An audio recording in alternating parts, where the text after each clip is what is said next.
ಓಂ असतो मा शांतिः हरि ओम प्ले करते ಕೇಳ್ಕೊಳ್ತೇನೆ.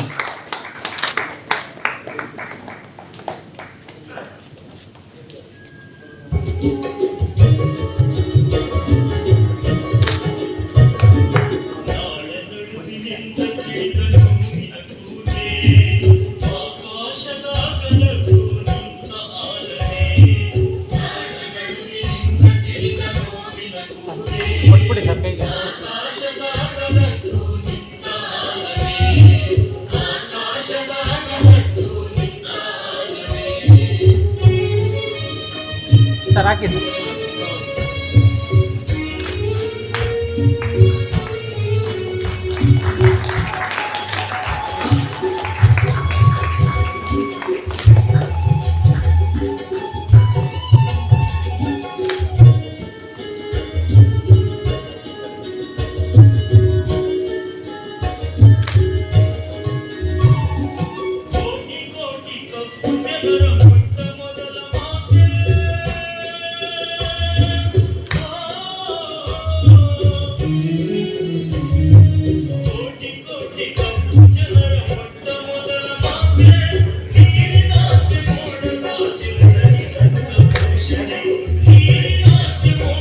ಮಿಂಚು ಹುಳು ಕೇಳಿದಾಗ ಎಷ್ಟು ಆಭಾಸ ಆಗುತ್ತೋ ಅವ್ರನ್ನ ಪರಿಚಯ ಮಾಡು ಅಂತ ಹೇಳಿದಾಗೂ ನನಗೆ ಹೆಂಗೆ ಅನ್ನಿಸ್ತು. ನಾಡಿನ ಅವ್ರು ಯಾಕೆಂದ್ರೆ ಮಾಮೂಲಿ ಪರಿಚಯಗಳು ಅಂದ್ರೆ ತಾವೆಲ್ಲ ಗೊತ್ತಿದ್ದಂಗೆ ಇಂಥ ದಿನಾಂಕದಿಂದ ಜನಿಸಿದ್ರು, ಇವ್ರ ತಂದೆ ಹಾಗಿದ್ರು ಹೀಗಿದ್ರು ಅಂತ. ಅವೆಲ್ಲದಕ್ಕಿಂತ ಒಂದು ಶ್ರೇಷ್ಠತೆ ಇರೋರನ್ನ ವರ್ಣಿಸೋಕ್ಕಾಗೋದಿಲ್ಲ. ಅಂಥ ಒಂದು ವ್ಯಕ್ತಿತ್ವ ಇವತ್ತು ನಮ್ಮ ಇಲಾಖೆಗೆ ಬಂದಿದೆ. ಪ್ರೊಫೆಸರ್ ಜಿ ಸಿದ್ದರಾಮಯ್ಯ ಸರ್ ಅವರು ಅಧ್ಯಾಪಕರಾಗಿ ಜೊತೆಗೆ ನಾಡಿನ ಖ್ಯಾತ ಚಿಂತಕರಾಗಿ ಇವತ್ತು ಸತ್ತಂಗೂ ಬದುಕ್ತಾ ಇರುವಂಥ ಜನ, ಸತ್ತಂತಂತೆ ಇರುವಂಥ ಜನರನ್ನ ಎಚ್ಚರಿಸುವಂಥ ಒಂದು ಜಾಗೃತಿ ಕೆಲಸವನ್ನು ಮಾಡ್ತಾ ಇರುವಂಥ ಪ್ರಮುಖ ವ್ಯಕ್ತಿಗಳಲ್ಲಿ ಎಚ್ ಡಿ ಸಿದ್ದರಾಮಯ್ಯ ಸರ್ ಅವರು ಪ್ರಥಮ ಹೇಳಲಿಕ್ಕೆ ಹೆಮ್ಮೆ ಆಗುತ್ತೆ.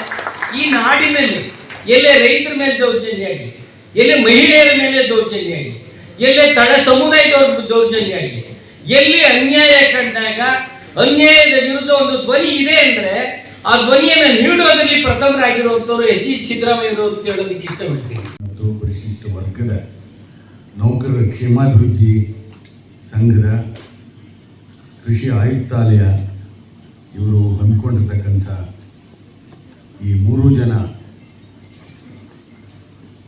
ಮಾನವತಾವಾದಿಗಳ ಒಂದು ನೆನಪಿನ ಕಾರ್ಯಕ್ರಮ ಇದು. ವಿಶೇಷವಾಗಿ ಅಂಬೇಡ್ಕರ್ ಅವರ 133ನೇ ಜನ್ಮ ದಿನಾಚರಣೆ ನಡಿಬೇಕಾಗಿದ್ದು 14ನೇ ತಾರೀಕು ಏಪ್ರಿಲ್ ಇದರಲ್ಲಿ. ಅದು ಮುಂದಕ್ಕೆ ಹೋಗ್ತಾ ಹೋಗ್ತಾ ಇವತ್ತು ಆಗಿರೋದು ನಿಮಗೆಲ್ಲರಿಗೂ ಗೊತ್ತಿರುವಂಥ ಸಂಗತಿ. ಅಂಬೇಡ್ಕರ್ ವಿಷಯ ಅಂತಂದಾಗ ಯಾವುದೇ ಕಾರಣದಲ್ಲೂ ಎಷ್ಟೇ ಮುಂದೆ ಹೋದ್ರೂ ಕೂಡ ಅದಕ್ಕೆ ತಪ್ಪಿಸಬಾರದು ಎನ್ನುವ ಒಂದು ಬದ್ಧತೆಯ ಕಾರಣದಲ್ಲಿ ನಾನಿವತ್ತು ಇಲ್ಲಿ ಕರ್ತವ್ಯ ಪ್ರಜ್ಞೆಯ ಹಿನ್ನೆಲೆಯಲ್ಲಿ ಬಂದಿದ್ದೇನೆ. ನಿಮ್ಮೆಲ್ಲರಿಗೂ ಮತ್ತೊಮ್ಮೆ ಗೌರವ ನಮಸ್ಕಾರಗಳು ಹೇಳ್ತಾ, ತುಂಬ ಪ್ರೀತಿಯಿಂದ ಸ್ವಲ್ಪ ಜಾಸ್ತಿ ಕಾಲ ಎಳೀತಾರೆ ನಮ್ಮ ಶಿವಶಂಕರ್ ಅವರು. ಯಾಕೆಂದರೆ ನಮ್ಮ ಕವಿಯ ಸೋದರ ಅವರು. ಆ ನೆಲೆಯೊಳಗೆ ಒಂದು ಆಪ್ತದ ಬಂಧುತ್ವ ಇದೆ. ಅದಕ್ಕೋಸ್ಕರ ಒಂದು ಹೆಚ್ಚು ಪ್ರೀತಿಯ ಮಾತನಾಡ್ತಾರೆ. ಯಾವತ್ತು ಹೋಲಿಕೆಗಳು ತುಂಬ ಉತ್ಪ್ರೇಕ್ಷಿತವಾದಾಗ ಮುಜುಗರ ಜಾಸ್ತಿ ಆಗುತ್ತೆ. ಆದರೂ ಕೂಡ ಅವರ ಪ್ರೀತಿಗೆ ಗೌರವಿಸುತ್ತಾ ಇವತ್ತಿನ ಈ ಸಭೆಯ ಅಧ್ಯಕ್ಷತೆ ವಹಿಸಿರ್ತಕ್ಕಂಥ ಡಾಕ್ಟರ್ ಪದ್ಮಯ್ಯ ನಾಯ್ಕ ಅವರೇ, ವೇದಿಕೆ ಮೇಲಿರ್ತಕ್ಕಂಥ ಶ್ರೀ ಡಿ ವೈ ಶ್ರೀನಿವಾಸ್ ಅವರೇ, ವಿಶೇಷವಾಗಿ ಇವತ್ತು ಸನ್ಮಾನಕ್ಕೆ ಆಗಮಿಸಿರ್ತಕ್ಕಂಥ ಆಶಾ ಅವರೇ, ಬಾಲರೆಡ್ಡಿ ಅವರೇ, ಕರುಣಾಕರ್ ಅವರೇ, ಚಂದ್ರಶೇಖರನ್ ಶಿವರಾಜ್ ಅವರೇ, ಮಿತ್ರರಾದ ಶಿವಶಂಕರ್ ಅವರೇ, ಎಲ್ಲ ಪ್ರಾಧ್ಯಾಪಕರೇ, ಎಲ್ಲ ಅಧಿಕಾರಿ ಬಂಧುಗಳೇ, ನಿಮ್ಮೆಲ್ಲರಿಗೂ ಕೂಡ ಮತ್ತೊಮ್ಮೆ ನಮಸ್ಕರಿಸ್ತಾ, ಇವತ್ತು ನನಗೆ ತುಂಬ ಖುಷಿಯಾಗಿತ್ತು ಅಂದರೆ 3 ಜನರನ್ನು ನೆನಪಿಸ್ಕೊಂಡ ರೀತಿಯೊಳಗಿನ ಈ ಸಮಾರಂಭ. ಒಂದು, ಈ ಸಂದರ್ಭದಲ್ಲಿ ನಮ್ಮ ಕಾಲಮಾನವನ್ನು ನಾವು ಅರ್ಥ ಮಾಡಿಕೊಂಡಂತೆ ಯಾವುದೇ ಸಮಾರಂಭಗಳನ್ನು ಆಚರಿಸ್ತಕ್ಕಂಥದ್ದು ಹೆಚ್ಚು ಉಪಯುಕ್ತ ಅಂತ ನನಗನಿಸಿರೋದು.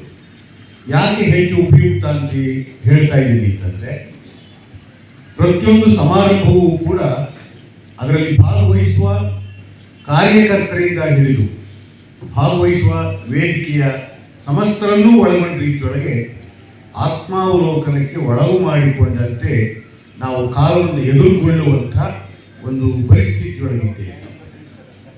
ಇವತ್ತು ನಮ್ಮ ರಾಜ್ಯದಿಂದ ಹಿಡಿದು ನಮ್ಮ ದೇಶವನ್ನು ಒಳಗೊಂಡಂತೆ ಜಾಗತಿಕ ವ್ಯಾಪ್ತಿಯೊಳಗೆ ನೋಡಿದಾಗ ಶಿವಶಂಕರ್ ಒಂದು ಮಾತು ಹೇಳಿದರು, ಕ್ಷೋಭೆಯ ವಾತಾವರಣ ಎಲ್ಲೆಲ್ಲೂ ಇರ್ತಕ್ಕಂಥದ್ದನ್ನು ಕುರಿತು.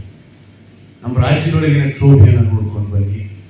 ಇವತ್ತು ಮಹಿಳೆಯರ ಮೇಲೆ, ಮಕ್ಕಳ ಮೇಲೆ, ದಲಿತರ ಮೇಲೆ ಆಗ್ತಾ ಇರ್ತಕ್ಕಂಥ ಅಟ್ರಾಸಿಟೀಸ್ ಇದೆಯಲ್ಲ, ಆ ಅತ್ಯಾಚಾರಗಳು, ಆಕ್ರಮಣಗಳು, ದಬ್ಬಾಳಿಕೆಗಳು, ಇವೆಲ್ಲವುಗಳ ನೆಲೆಯೊಳಗೇನೆ ನಮ್ಮ ದೇಶ ವ್ಯಾಪ್ತಿಯೊಳಗೆ ನೋಡಿದಾಗಲೂ ಕೂಡ ಇವತ್ತು ಮಣಿಪುರ ನಿತ್ಯವೂ ಉರಿಯುತ್ತಿರುವ ನೋವಿನ ವಾತಾವರಣದೊಳಗೆ ಉಸಿರಾಡ್ತಾ ಇರ್ತಕ್ಕಂಥ ಒಂದು ರಾಜ್ಯ.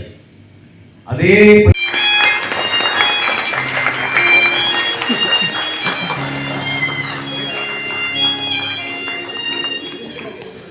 ಹೆಣ್ಣೆಂದರೆ ಕರುಣೆಯ ಕಡಲು, ಮಮತೆಯ ಮಡಿಲು, ಸಂಸಾರ ಸಾಗರ ದಾಟಿಸುವ ಗ್ರೇವಿ ಎಂದು ಕರೆಯುತ್ತಾರೆ. ಆದರೆ ಭಗವಂತರ ಆಜುಬಾಜಿನ ಸದ್ಗುಣಿ ಮಹಿಳೆ ಕಷ್ಟದಲ್ಲಿರುವವರ ಸಂಕಷ್ಟ ಪರಿಹರಿಸಲು ತನ್ನದೇ ಮಾರ್ಗ ಕಂಡುಕೊಂಡಿದ್ದಾರೆ. ಅವರ ಹೆಸರು ಆಶಾವಿ. ಜೈಪುರ ಗ್ರಾಮದ ವೆಂಕಟಪ್ಪ ಮತ್ತು ಸಾಕಮ್ಮ ದಂಪತಿಗಳ ಮಗಳಾಗಿ 1992 ಮಾರ್ಚ್ 12ರಂದು ಜನಿಸಿದ ಇವರು ಬೊಂಬೆಗಳ ನಾಡು ಚನ್ನಪಟ್ಟಣದ ವೆಂಕಟ ಸ್ವಾಮಿಯ ಭಕ್ತರ ಗೊಂಬೆಯಾಗಿ ಬೆಳೆದರು. ತೇಜಸ್ ಮತ್ತು ಮನೀಶ್ ಇಬ್ಬರು ಮಕ್ಕಳ ತಾಯಿಯಾಗಿರುವ ಆಶಕ್ಕನ ಧೈರ್ಯ ಎಲ್ಲರೂ ಮೆಚ್ಚುವಂತಹದ್ದು. ಭೀಕರ ಅಪಘಾತ ಮತ್ತು ಅನಾಹುತಕ್ಕೊಳಗಾಗಿ ಛಿದ್ರವಾದ ಚದುರಿದ ಅಂಗಾಂಗಗಳನ್ನು ಅಂಜದೆ ಅಳುಕದೆ ಒಟ್ಟುಗೂಡಿಸಿ ಚೀಲದಲ್ಲಿ ತುಂಬುತ್ತಾ. ಈಗ ಆಶಾನವರಿಗೆ ನಾವು ಅಭಿನಂದನೆಯನ್ನ ಮಾಡಿದ್ವಿ. ಅಭಿನಂದನೆ ಯದ್ದಪ್ಪ ಮತ್ತೆ ಮುನಿಸಾದಮ್ಮ ಹೆಸರಿನಲ್ಲಿ ನಾವು ಸ್ಮರಣೆ ಮಾಡಿದ್ದು. ಯಾಕೆಂದ್ರೆ ಅಧಿಕಾರಿಗಳಲ್ಲಿ ಯಾರು ಅನ್ಯತಾ ಭಾವಿಸ್ಕೋಬೇಡಿ. ಬರೋದು ನನಗಿರ್ಲಿ ಅನ್ನೋರೇ ಹೊರತು ನನಗೆ ಬಂದಿರೋದು ಏನಾದ್ರು ದಾನ ಧರ್ಮ ಮಾಡೋಣ ಅನ್ನೋರು ಅಪರೂಪ. ಅವರು ನಮ್ಮ ಸಂಘಕ್ಕೆ 1 ಲಕ್ಷ ರೂಪಾಯಿ ದೇಣಿಗೆಯನ್ನು ಒಂದು 4 ವರ್ಷದ ಹಿಂದೆ ಕೊಟ್ಟರು. ಸಾಹೇಬರು 4 ವರ್ಷದಿಂದ ಯಾಕೆ ಕೊಟ್ಟರು ಅಂದ್ರೆ ನಮ್ಮ ಕಾರ್ಯಚಟುವಟಿಕೆಗಳಿಗೆ ಅವರು ಮಾರ್ಗದರ್ಶಕರಾಗಿದ್ದರು. ಅವಾಗ ನಾವು ಹೇಳಿದ್ವಿ 1 ಲಕ್ಷ ರೂಪಾಯಿ ಕೊಟ್ಟಿದ್ದೀರಾ ಸರ್, ಇದನ್ನ ನಾನು ಕೇಳಿದೆ ಸರ್ಗೆ, ಸರ್ ನಿಮ್ಮ ಅಪ್ಪ ಅಮ್ಮನ ಹೆಸರೇನು ಸರ್ ಅಂತ ಕೇಳಿದ್ದೆ. ಅವ್ರು ಯದ್ದಪ್ಪ ಮುನಿಸಾದಮ್ಮ ಅಂದ್ರು. ಜನಮುಖಿ ಕೆಲಸ ಮಾಡುವಂತವ್ರು, ಎಲ್ಲೋ ಒಂಥರ ನಗರದ ಮಧ್ಯೆ ಬಣ್ಣದ ಬದುಕಿನಲ್ಲಿ ಇರೋರಿಗೆ ಬೆಂಬಲ ಮಾಡೋದಲ್ಲ. ಒಂದೊತ್ತು ಹುಡುಗು ಕೂಡ ಬುದ್ಧ ಇದ್ದಾನೆ, ಅವರೆಲ್ಲೂ ಕೂಡ ಒಬ್ಬ ಬಸವಣ್ಣ ಇದ್ದಾನೆ, ಅವರೆಲ್ಲೂ ಒಬ್ಬ ಅಂಬೇಡ್ಕರ್ ಇದ್ದಾನೆ. ನೋಡ್ಬೋದು ಒಂಥರ ಅನ್ಸುತ್ತೆ. ಯಾಕೆಂದ್ರೆ ಅಧಿಕಾರಿಗಳಲ್ಲಿ ನೋವು ಕಂಡೋರಿದ್ದಾರೆ, ನೋವು ಉಂಡ ಅಧಿಕಾರಿಗಳು ಕಡಿಮೆ.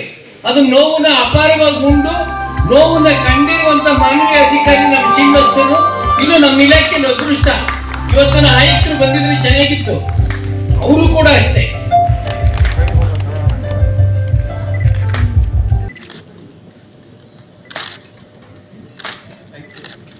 ಕ್ಯಾಮ್ರಾ ನೋಡಿ ಹಲೋ ಹಲೋ ಹಲೋ.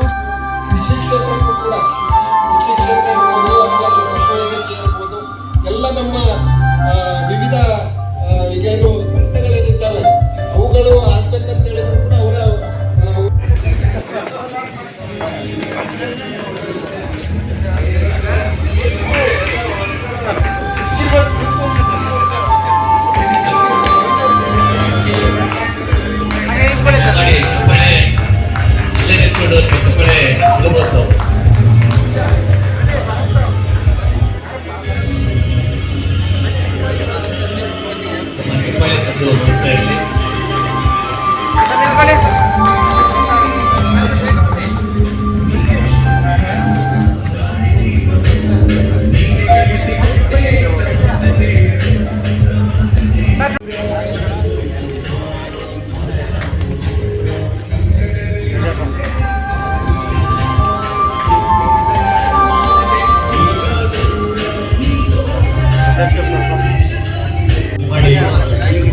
ಇಲ್ಲಿ ಸಾಕು.